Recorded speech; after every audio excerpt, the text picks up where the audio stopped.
दोस्तों आज मैं आपको एक ऐसी औरत की कहानी सुनाने वाली हूँ जिसके बारे में गारंटी से मैं कह सकती हूँ 99% लोग नहीं जानते हों। एक ऐसी औरत की कहानी जिसने 19वीं सदी में जिसने ये साबित कर दिया था कि महिलाएं पुरुषों से कम नहीं है। एक पुरुष प्रधान समाज के बीच में जिस महिला ने अपनी खुद की पहचान बनाई, जिसको टक्कर देना बहुत दूर की बात थी, उसके सामने भी कोई नहीं खड़ा हो सकता था।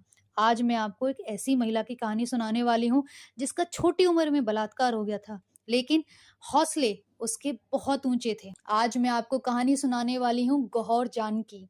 जी हाँ दोस्तों, गौहर जान की।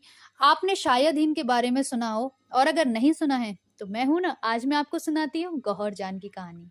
26 जून 1873 को गौहर जान का जन्म एक क्रिश्चियन परिवार में हुआ था। इनका जन्म उत्तर प्रदेश के आजमगढ़ में हुआ था। गौहर की माँ का नाम विक्टोरिया था, जो कि एक बहुत ही अच्छी डांसर और सिंगर थी, और गौहर के पिता एक इंजीनियर थे। गौहर का पहले नाम एंजेलिना था। गौहर की माँ विक्टोरिया का उनके पति से तलाक हो गया, तो वो अपनी 8 साल की बच्ची को लेकर बनारस आ गई, और वहां पर उन्होंने एक मुस्लिम आदमी से शादी कर ली और इस्लाम धर्म को अपना लिया। और गौहर की माँ ने अपना नाम बदलकर मलका जान रख लिया और बेटी का नाम बदलकर गौहर जान रख दिया। संगीत की दुनिया में अपना नाम बुलंद करने वाली गौहर जान का महज 13 साल की उम्र में बलात्कार हो गया था। ऐसी उम्र में बलात्कार हुआ जहां पर लड़कियां अक्सर टूट जाती हैं। जब उनके साथ बलात्कार हुआ तो ऑब्वियसली गौहर भी पूरी तरह टूट चुकी थी, पर इस सदमे से उभरने में संगीत ने उनका बहुत साथ दिया, और इतना साथ दिया, संगीत की दुनिया में उन्होंने अपनी हुकूमत जमाई।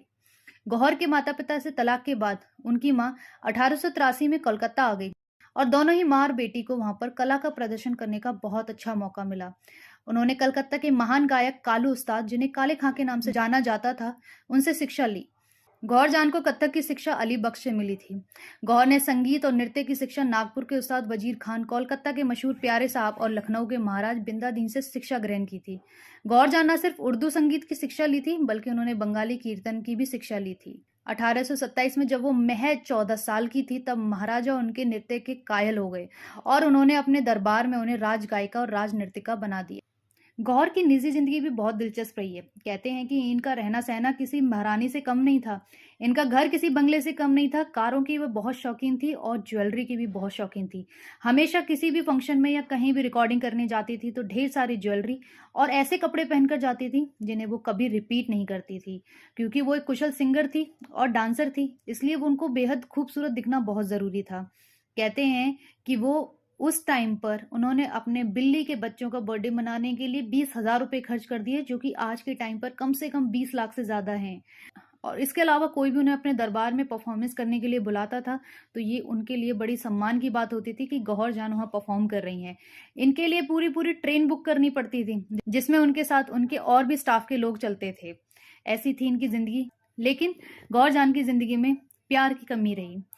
गौहर जान के जीवन में 3 पुरुषों का नाम शामिल होता है, और सबसे ज्यादा गहरा संबंध जमींदार निमाई सेन के साथ था। वो गौहर जान को बहुत महंगे तोहफे देते थे।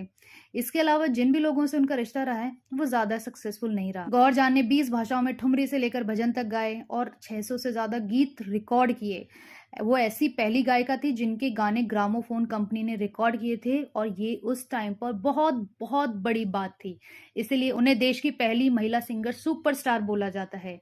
उस वक्त उन्हें गाने के लिए करीब 3,000 रुपए दिए गए थे। लोग इनके पीछे सच में बहुत ही ज्यादा पागल थे। पर आखिरी समय में गौहर जान एकदम अकेली रह गई। उनके रिश्तेदारों ने उनकी सुध तक नहीं ली। कहते हैं ना, जब वक्त साथ देता है तो बहुत देता है, जब वक्त साथ छोड़ता है तो अपने भी पराये हो जाते हैं। और कुछ ऐसा ही इनके साथ हुआ। आखिरी वक्त में रिश्तेदारों और उनके पति ने सभी ने इनके ऊपर केस कर दिया, और केस की वजह से इनकी सारी संपत्ति सब कुछ बर्बाद हो गया था, और आखिरी समय में ये बहुत ज्यादा अकेली हो गई थी। आप इनके गाए हुए गाने यूट्यूब पर सुन सकते हैं।